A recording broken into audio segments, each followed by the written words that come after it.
బీజేపీకి కూడా అక్కడే పట్టు ఉంటుంది. అవును. కాబట్టి BJP Telugu Desam combination urban voter ఆహ్వానిస్తాడు.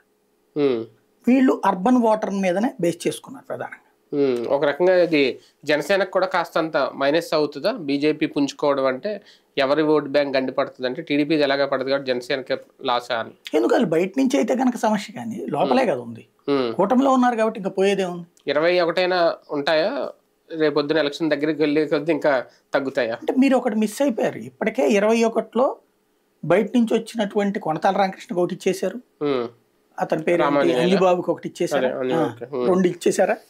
అంటే ఇప్పుడు 21లో 2 ఏళ్ళోళ్ళు కాదు, 19. ఈ 19లో మళ్ళీ కొత్తపల్లి సుబ్బారాయుళ్ళు ఇట్లాంటివి ఉన్నాయి కదా. ఇప్పుడు టోటల్ గా చంద్రబాబు పంపించిన వాళ్ళకి 2 వచ్చినాయి. ఇప్పుడు ఇంకా ఎంతమంది చంద్రబాబు మనుషులు ఉంటారో తెలియదు.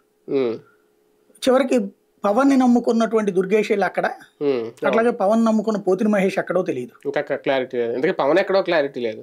ఆయన ఏంటంటే అది వ్యూహం అంతేనా? ఆయన దృష్టిలో వ్యూహం, కానీ ఎదురోళ్ళ దృష్టిలో భయం.